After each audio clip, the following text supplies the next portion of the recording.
I watch it all the time. I love watching the OTB shows with the personalities, and then I watch when I'm at home, I've got it on watching the races, and it's great now that they've got the replay of it live, like 2 or 3 minutes after post. So, they flip it off in 2 minutes. I'm gonna get to see the live race. So I always take my program home with me, and if I'm not back at the barn, I'm watching it at home.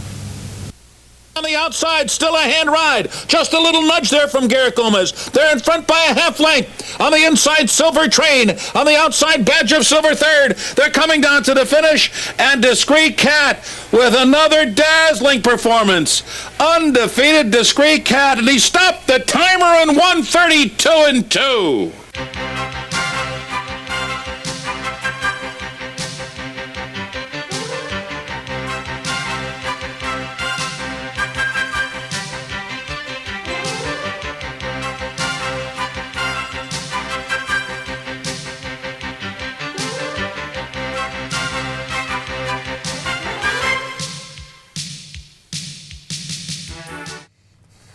Good morning, everyone, and welcome to Down the Stretch. Along with my colleague Mike VIETCH, the racing columnist with the Saratogian, I'm Mark CUSANO, welcoming you to this morning's Cigar Mile Day show. You just took a look at last year's Cigar Mile, where Discreet Cat, and who would have thought it at the time, would be winning the final time in his career. In front of us, 60 minutes on this clear and cold Saturday. We will have a stakes recap to kick things off over the Thursday-Friday period, and it was quite a Friday for trainer Todd Pletcher. Then we'll be bringing you two very special guests.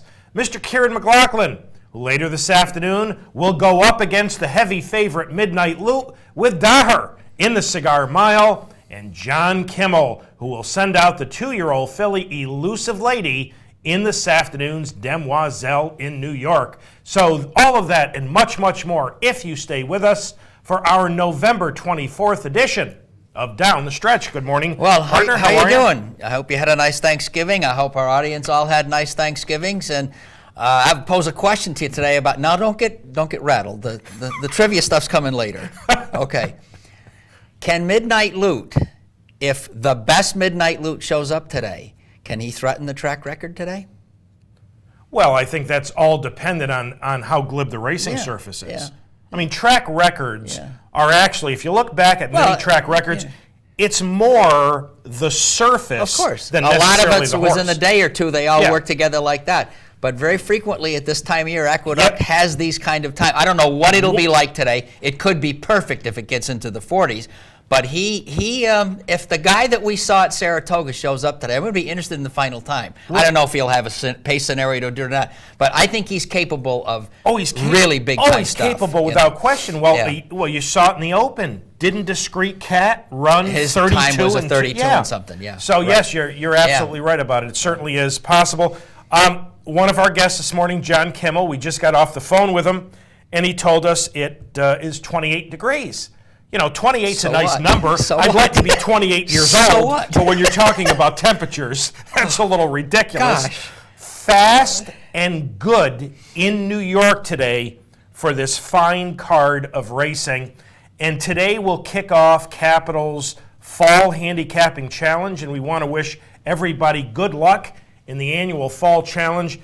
Now, folks, I wasn't told this, but I'm going on past history. In past years, you were able to go and sign up at the door. So if you haven't signed up for this, you may want to take a shot. Go to the teletheater. It's only a $100 entry, and find out if you can sign up at the door, because, we've got good racing in New York, good racing at Churchill. I didn't look at Calder. We've got a couple of good races at Laurel and some good racing at Hollywood. So if you haven't signed up thus far, give it a shot. Show up early and see if you can still participate in Capital's Handicapping Challenge. All right, let's get to a Thursday-Friday stakes review. Going to begin with some of yesterday's stakes action. which was dominated by Mr. Pletcher.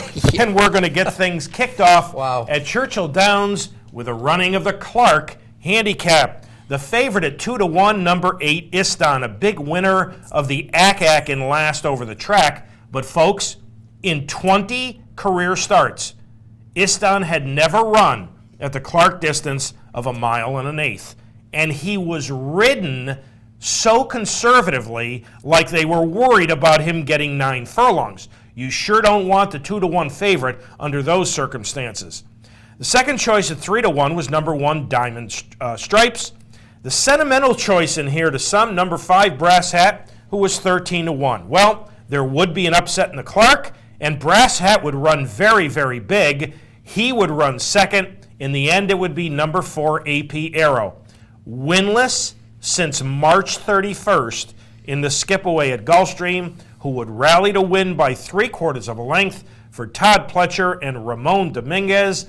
And AP Arrow, who finished a distant third in this race last year, comes back to upset. To our guy, John Kimmel's Premium Tap, as a matter of fact, who was getting extraordinarily good following the Breeders' Cup last year. I described this guy as a useful horse that everyone would like to have in their barn. Blinkers went on today. He had and I thought this was an interesting indicator. I didn't like him in this race. I actually thought Istan would make the stretch successfully. But he had a wonderful bullet work of 48 flat, which was the best of 50 heading into this race. Blinkers went on, and this useful horse puts it all together to get a big paycheck. I think he's now a millionaire, Mark. Yes, he is. But he basically goes out there and earns you a check, but this was definitely a career best. What I was interested in is in the deep stretch, he seemed determined that, no, I am going to win this today against this classy old guy, Brass Hat, and he was pulling away rather convincingly in the last 150 yards with his head cocked to the right. But 500,000, boy, that was right for the plucking for a guy like him yesterday. Yes, and you're right. AP Arrow, doesn't often win. He's only 1 for 7 going into this race. But under Ramon Dominguez, got a good trip and put it all together on the right day, and he did become racing's newest millionaire with that win.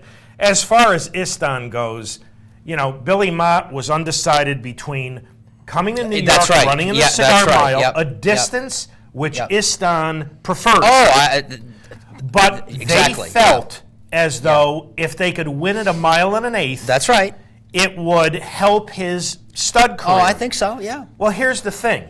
When you're that concerned about him getting 9 furlongs, you take away his natural speed from him. I mean, he should have been forwardly placed in that race, and yet they took him back because they were worried about him getting 1 1/8. And if you're betting on a 2-1 favorite, and his connections are so worried about him getting a route of ground, that's a bad situation. Brass Hat ran well. Yes, he did. He hated the poly track at Keeneland, but he likes Churchill Downs and ran very, very well. Congratulations to Todd Pletcher and to Ramon Dominguez. Here in New York on Friday, the 68th running of the Top Flight Handicap, the 2-1 favorite, number 4, Golden Velvet. Coming off a big entry-level allowance win in her first start in the United States in last. Now, folks, back on June 22nd, they ran a mile race at Belmont called the Marking Time. And that day, Minnie Sermon beat Lady Marlborough. Yesterday, nearly 5 months to the day later, as Yogi would say, it was deja vu all over again. As much to my chagrin, number 2, Minnie Sermon, would again outfinish number 5, Lady Marlborough, who I liked at 8-1 to capture the Top Flight by a nose, and it's more Todd Pletcher. Well, one thing that interested me about this particular filly is she'd already beaten her elders, this daughter of Pulpit. She's a filly that kind of has a history of finding ways to get into trouble. But I must tell you that I was intrigued that she didn't race at Saratoga this year. I was intrigued that he sent her to Chicago. I mean, it's, basically who cares? But I thought she was good enough to come up to Saratoga after her spring form and her Belmont form. But instead, she did not. She went west. There's a bit of a layoff here. But this was a fine effort in what is usually a very contentious race. It's a race I like in the fall because it usually gets a good turnout of fillies who really are classy grade 2 types. And I was kind of a Golden Velvet fan in here, but this was a very, very good performance, and she did extremely well, and it was a coast-to-coast Todd Pletcher day, and this is the East Coast part of it. So, well, how unusual is it that a restricted stakes race back in June, 5 months earlier, is going to produce the same Isn't that result? interesting? And of course, I'm on the wrong end of that head, Bob, because I thought 8-1 on Lady Marlborough. You were right. Was a fantastic price. So Mr. Pletcher upsets the Top Flight with Minnie Sermon. He upsets the Clark with A. Piero. And he won the Generous on the proper surface at Hollywood with Leopard. And that victory gave Todd Pletcher a new seasonal earnings mark, 1-year earnings mark of $26.8 million. Isn't it interesting that I don't happen to think this was one of Todd Pletcher's best years? Well, he didn't win it is something, at the percentage he normally wins at. I agree. He went through an 0 for 30 streak at Saratoga. He ran 5 horses in the Derby. He couldn't find them. And yet, wasn't he suspended for like 5 weeks early in the year? That's correct. So the money doesn't count for him. Yeah, okay. And he still won $26.8 million. Yeah. And it's only the end of November. That's right. So it's absolutely amazing, just amazing. All right, going to move back to Thursday at Aqueduct for the Fall Highway.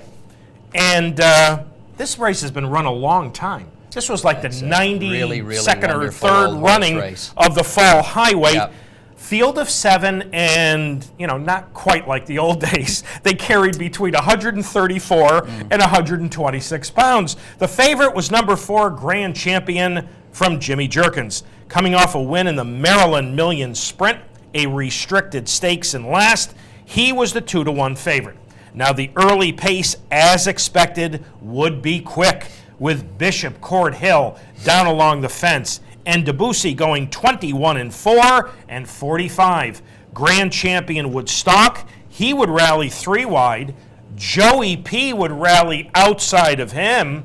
And in the middle of the stretch, when it looked like Joey P was going to go on and win it, Grand Champion kicked back down along the inside. And for Jimmy Jerkins and A. Barcoa, Grand Champion is going to show a lot of determination in winning the Fall Highway by a head. And Grand Champion by 2 punches, sprint sire, but he's got some stamina on his pedigree. In fact, after the race, Jimmy Jerkins was talking about they might look to stretch him. He's got some blood in there. He's got, pardon me, his dam is a half-sister to Hurry Up Blue, who won the Gulfstream Park at 10 furlongs. It's a pretty decent pedigree. Mark, I always like this race, and at opposite ends of the spectrum, there are 2 races that show us how racing has changed. You've got the Jockey Club Gold Cup at 2 miles, which is no longer. You've got the Fall Highway at 6 furlongs, which is now downgraded to non-graded. And in each case, it used to be an honor to participate them. And in another generation, it was an honor to get into the Fall Highway and try to win under 140 or more pounds. And I wonder if eventually there's not going to be a Fall Highway, and it's really too bad. I mean, the ladies is gone, but these is our changing times. Not to digress a little, but I guess I kind of wanted to, Let's give some kudos to NYRA Racing Secretary P.J. Campo, who weighted this race. Yes, indeed. He had Grand Champion at 130. He had Joey P. at 131. I mean, they went over a head apart. And by the way, City Attraction, who ran a close 3rd in there, and who is entered in today's Cigar Mile. Now, it is not official, but Andrew Burns, NYRA's stakes coordinator, told us on the phone a couple of moments ago that City Attraction will come out of this afternoon's Cigar Mile. Again, that's not official, but Andrew does expect him to come out of the Cigar Mile. All right, Thursday at Churchill Downs, the Falls City, and last at the top of your screen is the eventual winner, number 1, Kettle 1-Up, under Calvin Burrell. And Calvin and Kettle are never going to leave the fence. In front is the second choice, number 6, Tessa Blue. The favorite, number 2, Panty Raid, is down along the fence. She's going to struggle here mightily. Yes. Calvin will ride the rails with Kettle 1-Up to a 3 3/4 length upset over number 4, High Heels. This is a 4-year-old daughter of Victory Gallop who was coming off a victory, and here she's going to upset a $300,000 stakes. Look at how much room Elvin's got up the Was fence. there enough room off the Man. turn there? Wow. I tried to beat Panty Raid with high heels. She really was laboring. I did not expect that. But the winner does have an affinity for Churchill Downs in a race that Mark was talking about, old races. This opened in 1875. It's been won by Primonetta and Susan's Girl and Thomas's Delight. This winner comes from a very classy family, including A.P. Indy. She was really all run today in this particular event. I think she was actually coming out of a race at Mountaineer, and I don't have the people, how but often do you you're prep right. at Yeah, that's Mountaineer right. for the Falls City? But congratulations to Mike Tomlinson, the trainer, and to Calvin Burrell. Calvin must have said, "This is That a piece of was cake." really. Now, final race from this holiday period. We're going to go to Hollywood Park for the running of the Hollywood Preview. The top 3 choices in here: number 7, Into Mischief, was the slight favorite at 2-1. The second choice, number 4, Massive Drama, also at 2-1. And the third choice, number 3, Meal Penalty, at 3.5-1. Now, Massive Drama, who broke his maiden in his debut in last, that was the week of the Breeders' Cup. In fact, it was the Friday of the Breeders' Cup at Monmouth Park in the mud, is going to set the pace inside here. Interesting, Kent DeSormo riding for Bob Baffert. You don't see that all that often anymore. And Massive Drama is going to shake off some early pressure. You see the favorite, number 7, Into Mischief, sitting third on the outside in the orange and purple silks of B. Wayne Hughes. This son of Harlan's Holiday, who also was impressive breaking his maiden in his debut in last, is about to make a 3-wide run at the leader, but Massive Drama is going to kick clear in the run through the stretch for a length and 3/4 score. Well, this is one of 2 preps for the Grade 1 Hollywood Now Cash Call Futurity in a couple of weeks, and this race in recent years, Lionheart and Declan's Moon have both won the preview and the futurity. This guy proves best at the end. I took a look at his pedigree. I found this quite interesting. This is a Cuffwain that I'm pretty sure Bob Baffert trained. Yeah. $485,000 as a yearling. $485,000. No other Cuffwain out of 57 sold last year are even close. I mean even close. And to talk about the scouts that go out and buy these horses for these top trainers, if we do this pedigree, I'm going to be here in front of you and say this is the emptiest first 4 generations I've ever looked at in our pedigree history. But Cuffwain carried the day hugely. I mean, no one else is close to this price. How interesting the game really is. He must have looked great. That's all I can say. Because it wasn't a 2-year-old in training. It was a sale. yearling. It was a Yeah, yearling sale. Yeah. So he must be a grand-looking. Absolutely got to be. What do you remember 485. about? What do you remember about Cuffwain? Cuffwain was I don't good remember a he whole was lot. good at this time of the year, and he won an important race maybe between now and the Derby and just flattened out and couldn't go the distance. Okay. I don't remember his sire. He was good for a couple races, and I'm sure it was Baffert. That I'm pretty sure about. But the top 3 choices in here run 1, 2, 3, and Massive Drama showed some grit because it was inside under pressure. Yes, he They did. came after Yes, him he early. did. The favorite came after him. He repelled and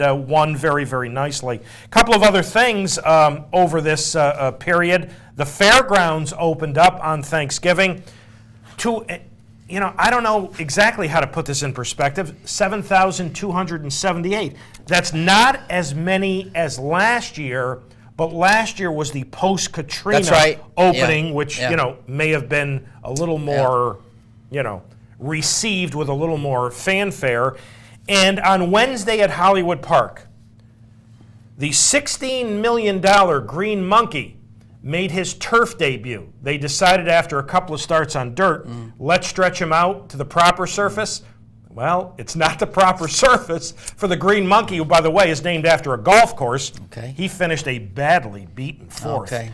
They got some serious problems at $60 million. All right, that gets you caught up over the last couple of days, and we are up to our first break on this morning's November 24th edition of Down the Stretch. Thank you so much for having joined us. When Michael and I return, we will welcome in our first guest of the morning, Mr. KIARAN McLaughlin. As we go to this break, Todd Pletcher had a terrific Friday around the country. Shug McGahee on last Saturday had a pretty good day himself. Here in New York, they ran the Stuyvesant, where the 2-1 favorite was number 6 Utopia. My partner always trying to get the old guy evening attire, You're right. I did. And I did. I said on last week's show, the benefit to evening attire was that there would be a lively early pace. Evening attire, unfortunately, is not the horse he used to be. Gosh, no. That lively early pace also benefited the eventual It sure winner. did. So we'll take a look at the did. Stuyvesant going to the break, and Michael and I will be back with KIARAN McLaughlin right after these messages. They're midway up the backstretch after a half in 47 and 2/5 seconds. Barcola showing the way here by a length. Who What Win in second, and on the outside is Utopia third. Awfully Smart dropping back a bit in fourth. Break of 5 to Hunting and Evening Attire. They race around the far turn with Barcola to catch. Barcola leads length and a half. Utopia now moves to second. Who What Win is under the whip.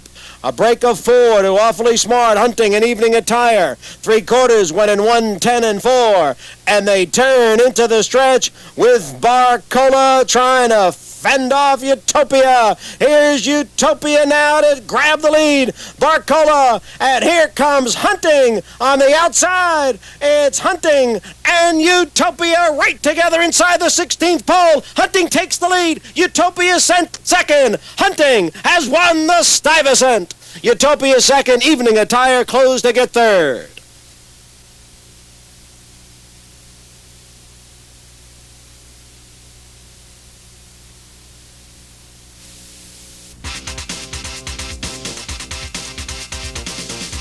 This is the OTB Communications Network.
Welcome back to Down the Stretch, everyone. Mike VIETCH to my left. I'm Mark CUSANO. The Stuyvesant goes to hunting for Shug McGahee in the Stuart Janney colors. Alan Garcia by a length over Utopia. The old boy evening attire who broke slowly again. Yeah. Rallied for third, but there was a legitimate pace. It figured to give the closers a legitimate chance in there. Yeah.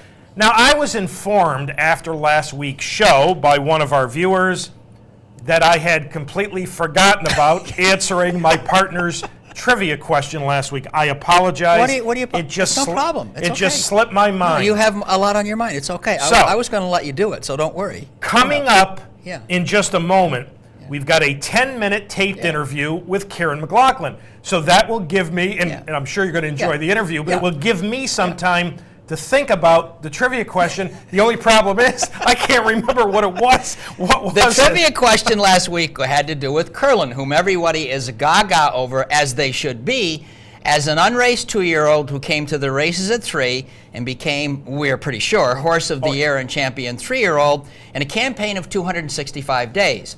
My question to Mark last week was, there is in Breeders' Cup history a horse who did the very same thing in 196 days. And you can mull that about, and while you're mulling it about, I have another question for you. I think I can only handle one at a time. The Demoiselle is today. I want anyone to know the last Demoiselle winner to be 2-year-old filly champion. Now we can go to KIARAN. Okay. KIARAN, save us. No. I'll tell you, I think this man and his staff have enjoyed another wonderful year. I think the KIARAN McLaughlin barn has had a terrific 2007. Later this afternoon, he will send out the 3-year-old Daher against, that monster Midnight Loot in the Cigar Mile. KIARAN just got Lady of Venice, who on Sunday he's sending out to the matriarch. He'll talk to you about him. Earlier this month, on the 10th to be exact, KIARAN sent out a first-time 2-year-old by the name of Lieutenant Ron. So he'll talk to you about Lieutenant Ron as well and his thoughts on the current franchise situation. So yesterday, I had a chance to sit down and chat with Mr. KIARAN McLaughlin. KIARAN, we know blinkers have taken Daher to another level, but specifically, what do you think they've done to make him a better racehorse? Well, it's been I've never experienced such a reversal of form. He trained well, he ran well, but he never ran these kind of races without blinkers, and I don't think I've ever trained a horse that has turned around as much as it has Daher. He just is training unbelievable and racing unbelievable his last 2 races. So we're very excited about tomorrow. KIARAN, I'd like your reaction back in August when you equipped him with the blinkers for the very first time. And on paper, that entry-level allowance race looked very competitive, and then he won off by nearly 14 lengths. What was your reaction that afternoon? Well, at the first half mile, I thought Mike Luzzy had made a mistake and was going too fast, too early, and I thought we would be stalking a little bit, but he just took him. The horse took Mike Luzzy right to the lead and kept going, and it was very exciting. And obviously, I look at numbers, and his sheet numbers and Ragusan number was fabulous, so we knew we had a pretty special horse, and that's why we gave him a lot of time to the Jerome in his next start, and didn't run back in the Breeders' Cup after he won the Jerome, and gave him more time for this race tomorrow. Well, let's take a look back at that last effort, KIARAN, in the Jerome, where he stumbled a bit at the start and still went on to a very, very handy victory. Talk about this performance, if you would, please. Well, when he broke, we thought that we could lay just off of the pace a little bit, and we did. We laid second, but we were fast, and Mike was always confident in the horse and had a handful of horse the whole way. And he just, when he turned for home and went on and took the lead, it was exciting, and he's proved that he's a top horse off of that race. From an AL then to a grade 2 Jerome was a big step, but we had confidence in the horse, and we wanted to see if, in fact, he was a grade 1 horse, and we feel like he is. KIARAN, you mentioned Mike Luzzy. He's ridden him in each of his last 3 starts, including his final start without blinkers. What has Mike said to you right along about the progress of Daher? Well, he said one very, very important thing after the Canadian race. You know, you should probably put some blinkers on this horse. And that has made all the difference in the world. We always thought about it because he was a playful colt, difficult colt to train as a 2-year-old and early 3-year-old. But we just are a little hesitant about putting blinkers on horses too quickly because you hate to see them get too revved up and show too much pace. So after he came back from Canada, he just offered his opinion about the blinkers, and we have been very happy with the result. Kieran, how did he come out of that wonderful effort in the Jerome? How's he been training up to the Cigar Mile? Great. He came out of the race excellent. He had knee surgery as a 2-year-old late last year. We had to stop on him, and he had knee surgery, but has been no problems at all, and he's training great, and he's very sound and hasn't missed a day since he last ran, and we're very excited about tomorrow. Well, you step up another level here in the Cigar Mile as you face one of the sharpest racehorses in the country in Midnight Loot. Your thoughts about facing Mr. Baffert and Midnight Loot? Well, you never want to take on such an outstanding horse. We try and keep our horses in the worst company that we can, but we couldn't help this one. And the only hope is that going a mile, he doesn't have that same kick, Midnight Loot, and back on short rest. Hopefully that will hurt him a little bit and help us. We've had enough time. Let's talk strategy for a moment, Kieran. It appears as though, particularly if City Attraction, part of the Dutro entry, who ran third in Thursday's Fall Highweight, if he comes out of the race, you may very well be the controlling speed. Will you take advantage of that? Yes, we would love that. We hope that Mr. Dutro scratches, and we're on an uncontested lead because it's only a plus to be able to control the pace. Kieran, what are you thinking about down the road? Some future races for Daher? We think that he's probably better at 9 or 10 furlongs than 8, but it just was the timing of the races, and we didn't discover we had a top horse until after the Jerome, and it was tempting to run back in the Breeders' Cup mile and 70 at Monmouth, but it was only back in 19 days. So we talked to Rick Nichols, and he thought better of it, and we pointed to the Cigar Mile. But our hopes are the Dubai World Cup.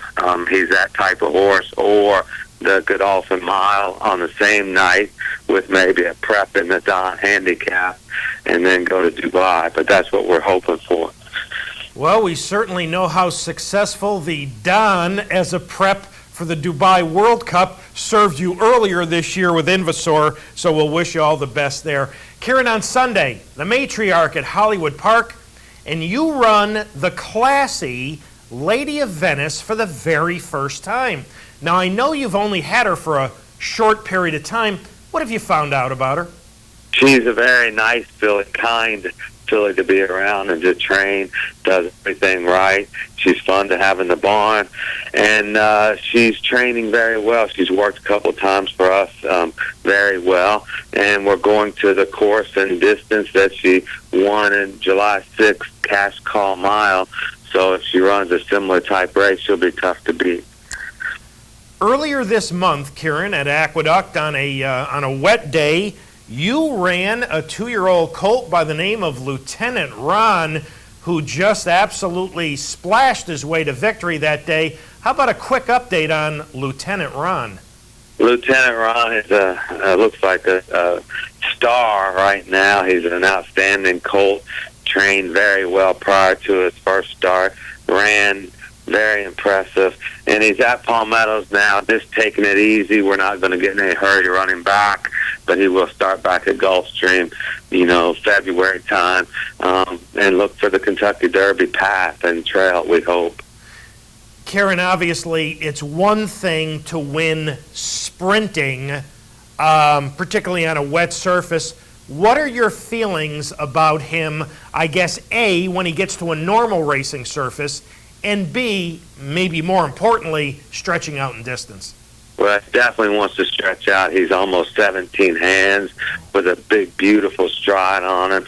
He's by Graham Hall, and we don't work horses on sloppy tracks, so all of those fast works were on fast track, so we only think it's a plus to get him on a fast track and go further. Kieran, finally, before I let you go, very important topic, and I know our audience would appreciate your thoughts on the current situation here in New York with the franchise, the apparent stalemate in Albany. What are your thoughts on the current situation? Well, it's very unfortunate for us horsemen. You know, we have to train on and make plans and try and relocate if we have to. December 31st is upon us very shortly, and if there's not going to be racing in January by chance, all of us horse people have to keep training the horses. We can't, they're not automobiles that you just park in the garage and pull them out and start them up, warm them up, and we can race again. I don't know if the politicians understand that, but we have to keep training, and we can't just stop and start. And hopefully the politicians get with Naira and get an extension, or the franchise finalized, because it's detrimental to all of us horse people, owners, breeders, the workforce, the trainers. For me, I'm maybe a little bit more fortunate than some and have very wealthy owners that can afford to relocate the horses. But for the most part, the majority of the trainers and owners can't afford to say, let's pick up and go to Palmettos instead of stay at Belmont or go to Ocala for the winter. It's a serious problem that hopefully something will be done very shortly. Kieran, if you could say something to our legislators right now about this situation, what would you say to them? I would say if you can't make a decision in the next 24 hours type of thing, then please give Naira an extension for a year or two until they get it settled, so we can all know that there's going to be racing in New York and continue on. Kieran, well said. As always, thank you so much for having joined us this morning on Down the Stretch. We appreciate it. Our audience always enjoys hearing from you. And all the best with Daher later on this afternoon, facing Midnight Loot in the Cigar Mile. Thank you very much, Mark. Thank you, Kieran. Kieran McLaughlin, ladies and gentlemen, who will send out Daher in the Cigar Mile. Thank you to Kieran, Always and a pleasure obviously Midnight Loot's going to be very tough to beat, but this Daher is a completely different racehorse with blinkers. Mike Luzzy's suggestion after the race in Canada to try some blinkers has paid off big time. And we all know how tough Midnight Loot is going to be this afternoon, but it wouldn't surprise me a bit if Daher beat him. I think that's a terrific race this afternoon. Okay, the results of the trivia question. 3-year-old, how many? Yeah, you got it. 196 days. Tisnow. Absolutely. Well done. Thank you. Well Tisnow began his career around April, right? Yeah.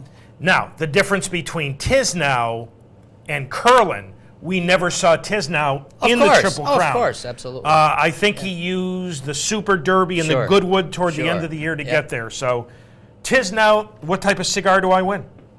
My choice? Now that I got it correct, I throw that in. Oh, boy. I forgot the second question. That's okay. You can have another week. Let's get to John I can only handle one at a time. My old teachers will attest to that fact, believe me. All right, we're up to our final break on this morning's final show of November. We're about to put November behind us. When Michael and I return, we'll welcome in our second guest, Mr. John Kimmel, who later on this afternoon will send out Elusive Lady in the Demoiselle. As we go to this break, more Shug McGahee and more familiar silks as we take a look at the Cardinal. The 3-2 betting favorite was number 4, Criminologist. What a job he's done with this filly. I agree. I completely agree. Because for a pretty good portion of her career, she was pretty easy to beat. I mean, anytime you handicapped a race with her in it on grass, she was pretty easy to toss. she's not easy to toss anymore. He has really done a fine job with her. The second choice at 2-1 was number 6, Argentina. It appeared to be a 2-filly race on paper. So we'll take a look at the Cardinal going to the break. Michael and I will be back with John Kimmel right after these messages. Off and running in the Cardinal handicap. Could even start some bumping there in between races with Bicoastal out to take the early lead. Jade Queen, Mama I'm Home is down at the hedge now, and behind that comes Candy Ball on the extreme outside. Nada with Saga forwardly placed early. Criminologist 3 lengths off the lead as they come under the Twin Spires for the first time. Love Handles is at the back of the pack with Argentina, who trails. Now a lap to go. It's Jade Queen, and Robbie Alvarado leads him through the opening quarter down the straight in 25 seconds flat. Jade Queen's got a nice hold and leads it by 2, with Bicoastal tracking under Larry Melanson in second. Candy Ball 3 wide is third. Mama I'm Home is fourth. Nada with Sagas in mid-pack and splitting fillies now. Criminologist 3 wide and good striking range, 3.5 off the lead. Couple back to Argentina, second last by 2, and Love Handles is at the back of a bunched up field, just 7 front to back. The half mile went by in 49 and 4/5 seconds. Jade Queen, Robbie Alvarado doling out her speed, 3/4 in front. Bicoastal inching up in second now with Candy Ball 3 wide third. Nada with Saga tucked in fourth. Criminologist inching up to the outside in fifth. Mama I'm Home is tipped off the hedge now, but it's Argentina trying to mount a rally from the back, and Love Handles trails around the far turn. 6 furlongs in, 1:14 flat to the top of the lane. Jade Queen been in front every jump of the way and turns for home with a 2-length cushion now. Here comes Criminologist charging up the challenge on the outside. Candy Ball's racing third. Nada with Saga coming up the hedge now, and Argentina hitting her best stride. But it's Criminologist. She's taking the lead and drawn clear by 2. Argentina full bore, not catching at the 16th pole. Criminologist clear. Argentina second. Criminologist, another victory for this one. John Velasquez aboard. Wins the Cardinal by 2. Argentina was second. Nada with Saga third. The time was 1:51 flat.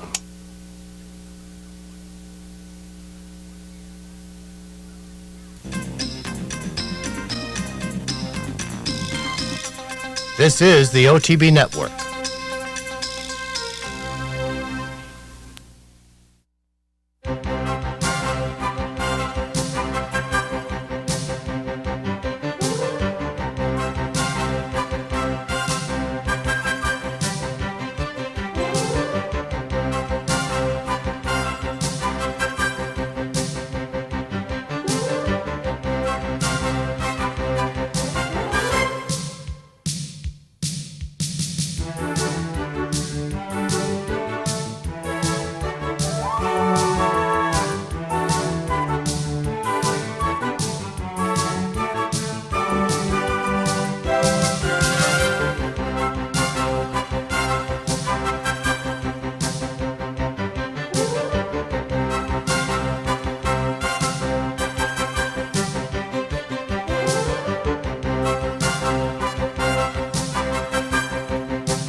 Welcome back to Down the Stretch, everyone. Mike VIETCH to my left. I'm Mark CUSANO. The Cardinal goes to Criminologist for Shug McGahee. The Red and White Silks of Stuart Janney, they had a heck of a Saturday.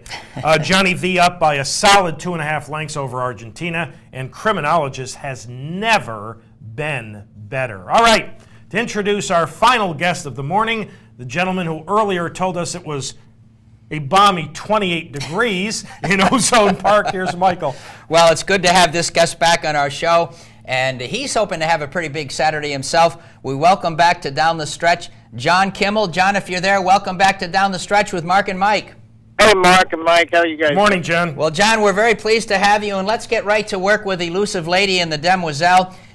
You're drawn outside and in a 7-horse field that's not way out, but you're still on the outside in a race that has a fairly short run to the first turn. There's some speed inside of you. John, any special instructions to Ibar when they leave the gate here?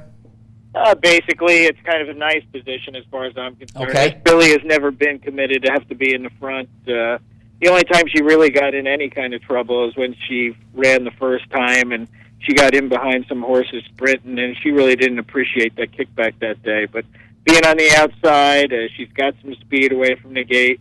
He can kind of see how things measure up inside him, and I think it's a good place to be. He can kind of track them, be on the outside, and keep her out of the dirt at the same time. John, as you prepared Elusive Lady for her first start, I'd like to ask you how she took to her training and if she gave you any indications that she'd be a graded stakes winner at 2.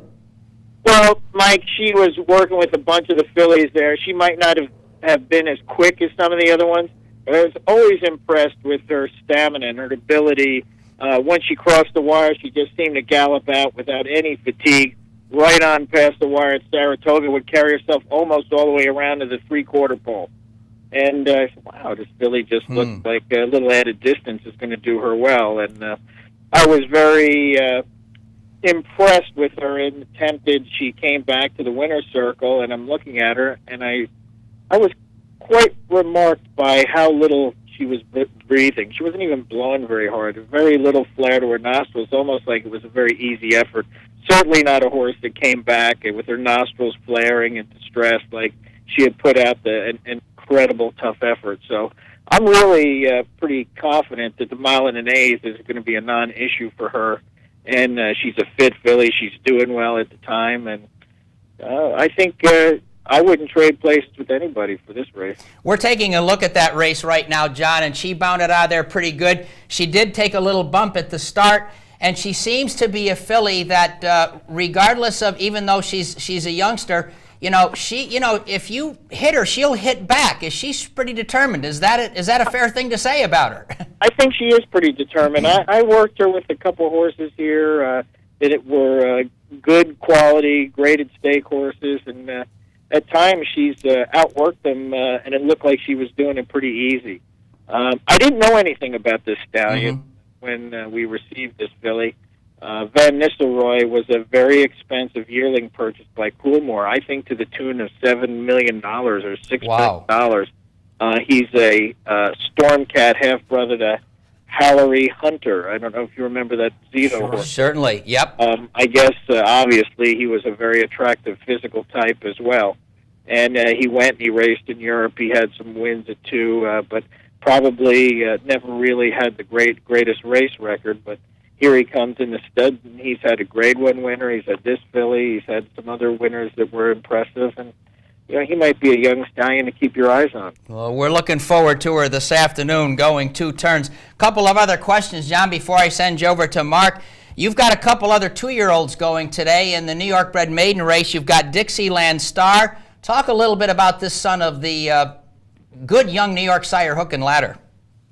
Well, I've always hoped that Hook and Ladder could replicate what he was on the racetrack, and Mr. Broman did a great job in marketing this horse, and basically he sold all the top 2-year-olds, all the top offspring as 2-year-olds in the sale. He did sell maybe 1 or 2 as yearlings, him and Becky Thomas, and this horse has got a real chance. He wanted to get these young horses, the better ones, into the hands of outside trainers so that they could see for themselves that he wasn't just keeping the best ones. And obviously they've come out running. He's got a bunch of horses in today, and this colt is no exception. He had a very good run his first time. He ran into a pretty tough horse. Actually, that horse is running back in the Redson, I believe. Mm-hmm. Yep. And here we are back against our own kind, and with a race under his belt, we think he'd probably be pretty salty in there today. John, at Laurel today, the 2-year-old filly, Remarkable Remy, if I'm saying that properly. She's in the Salima on grass. Tell our audience a little bit about her, if you will. Well, I think it's Remy. Remy, yep. Nice cognac, right? Hennessy. Okay. You got it. Come on, you guys. Never touch this stuff. But anyway, Remy had a pretty good run here. She's funny because here she is a New York bred and has won all her races against Open Company. Yeah. And she won going 5.5, or I guess it was first time at Saratoga. She stretched out, had a little bit of a tough trip that day, but came back in a little stake and won the stake in a very tough, grinded-out fashion. I thought she's had a very good interval between that race and this race. She seems to handle the give in the ground pretty well. I imagine there'll be some cut in the surface at Laurel. And this is a little tougher race than what she was. You have a few of those horses coming out of the Epitome race and some that are out of the Keeneland Stake race that were run last month. And it's going to be a little tougher assignment for her, but I can say that going into the race, she is doing very well. Okay, John. Well, thanks for that this morning. For my part, here's Mark. Good morning, John.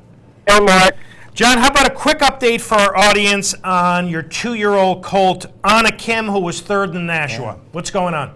Yeah, well, Anna Kim was kind of a devastating situation. Yeah, we were planning on running him in the Remsen, and we thought he would have fit very good with the way that race ended up unfolding. And 2 weeks ago, he had his first breeze post-Nashua, and he come back. I was actually down in Florida, and he came back, and he was off a little bit, and x-rays revealed he had a fracture to his septum. So, unfortunately, that horse is no longer in the training barn, has been operated, and probably won't see him surface for quite some time, if at all. Well, that's bad news. John, as always, thank you so much for having joined us this morning on Down the Stretch. Good luck with all your runners this afternoon, in particular Elusive Lady in the Demoiselle, and we'll look forward to speaking with you again very soon. All right, stay warm up there, guys. Okay, thanks, John. Take me to Florida with you, John. John Kittle, ladies and gentlemen, the conditioner of Elusive Lady. All right, a couple of other things to do. Want to show you a race from last Sunday at Hollywood Park for 2-year-olds. Let's take a look at the Real Quiet. And you need to pay attention only to number 1, Colonel John. I have watched, now this is his 3rd career start, but his first time going 2 turns. I watched on video Colonel John's debut from Del Mar, where he ran 2nd. He showed a lot of gameness that day. Although he got outfinished by Easy's Gentleman, it looked like Overextended was going to run by him that day, and he dug in. He came back on October 7th and looked super, breaking his maiden at Santa Anita. And here he is in his 2-turn debut under Corey Nakatani. Right now he's 6th on the fence. I wanted to say taking some dirt, but what do you say? Taking some cushion polymer, track? I guess. I don't know. What is this cushion track, this right? is, well, it's still got artificial wax in it, doesn't it? So he's taking some artificial stuff in the face. I don't know how else to say it. It took him a while to settle, but right here, Corey's going to get him to settle. Now, folks, let me just say this right up front. He's not beating anything, but I loved the way he did it, partner. 24-1, 48, 112-1, and he settled. Now Corey's going to ask him to run. Yep. He's going to split rivals. He's going to get a nice inside-out run here, and I really like the way he looked this final quarter mile. Well, well, speaking of the trivia question, here again, and Mark and I were speaking of this off camera, this is another Tiz now, folks. They run, they come at you, and like their sire, once they get going, you're going to have to get by him because they're not going to get weak. Look at the stride on this guy and the long barrel on him, just like old Tiz now. I'm just amazed. I stand in front of all of you saying if I were a guy who was supposed to pick early first crop sires that would do well, he would be last on my list, which shows you what I know. And there he is, and boy, when he leveled out, as Mark said, God, he went along very, very well. So this could be one to pay attention to. I'll tell you, I'm going to pay attention to him. Again, I don't think there's very much behind him, but that doesn't matter. We've had great horses down through the centuries have nothing behind them, but if they're special. And I think he's got the possibility for Owen Hardy. He's a homebred from Windstar, Sweet Damsel. A Turkoman mare is the dam, so he's got some. That'll be interesting. There's stamina there. There's an Oaks filly there. Remember Imperialism a few years ago? That's his family, so it should be there on paper. I like this colt. Okay, A couple of emails to answer. I'll get to two, and then Michael's got one from Bob. Mark, thanks for asking Greg Avioli my question about why the fans are relegated to the bleachers and not given a shot for the best seats. Too bad he didn't answer the question too well. Bob, he did say something along the lines of, remember this, smaller venues have less good seats, and unfortunately, the fans are going to be kind of last in line to get those good seats. Bob, thank you. From Stacy, is there a way to get a video from 1996 of a horse that won at Saratoga? Stacy, you got to be more specific. Send us an email with a horse's name, because if it was a stakes race, we may have that video here. If not, I can always try to call Naira, but you need to be more specific. So Stacy, please send the horse, the race if you can, any specifics that you have. And finally, Michael's got one from Paul, who said really no need to read this, but it's okay, Paul. You're welcome to disagree with me at any point. And a regular correspondent. Hi, guys. For one time, I disagree with Mark regarding the turf sprint, meaning a Breeders' Cup situation. Mark, I think you're overreacting in part because of the ridiculous number we had at Saratoga this summer. But such races are fairly common in Europe, as are turf miles, where we still have too few stakes opportunities in the United States. What Mr. Avioli and his colleagues should do is encourage trainers to begin the Target to $1 million turf sprint by sponsoring a few stakes at various tracks throughout the year, as they do with other Breeders' Cup races, including at such places as Finger Lakes and Emerald Downs. I believe it will not take long before you'll see some turf sprint specialists and some great racing with good-sized fields. Personally, I applaud their decision. Mark has a response to that. Well, Paul, first of all, yeah, the 40 turf sprints at Saratoga all run at the same distance. You know, we're over the top. I mean, that's a little ridiculous. But that didn't have a major impact on my reaction. When I said last week, turf sprints in my lifetime have never been a major part of the American racing landscape. I asked the audience, am I missing somebody? I said, I can't remember one, what you would consider truly outstanding turf sprinter. Is anybody in the Hall of Fame? Do we have, because, you know, this is your group of people, do we have a grade 1 turf Offhand, sprint? I'd say no, but I'd have to look it up. But offhand, I'd say no. I don't think mean, so it's either. a point well taken. It So, really I is, mean, yeah. all of a sudden, we have no grade 1 turf sprints, and now we've got a Breeders' Cup turf sprint. But, Paul, I did say, if the Europeans participate, it could be a fascinating race. If they don't, then you're putting up $1 million for a race otherwise would be $150,000. I think so. That's basically it. And one more thing from Paul. Monmouth and the Breeders' Cup people did a fine job under impossible circumstances. We agree with that. But Monmouth did a superior job, in my mind, to Gulfstream, Lone Star, and Arlington, and equivalent to Churchill, which has many advantages in handling crowds. Only Belmont in 2001 was better. In parentheses, that venue easily is the best for transportation, seating, experienced tellers. They really should consider making it the permanent site, or perhaps an every other year site. Of course, this assumes that it does not resemble Hialeah when the politicians, or in his word, politicos, are done messing around. I can agree with that too, Paul. Thanks for your sentiment. Thank you, Paul. Thank you, Bob. And thank you, Stacy. And Stacy, again, send more specifics on that race in 96. For all of you who would like to correspond with us here at Down the Stretch, here are the ways in which you can do that. Through the United States Postal Service, Down the Stretch, Mark and Mike. Capital District, OTB 510 Smith, Schenectady 12305, or electronically at viewermail at capitalotb.com.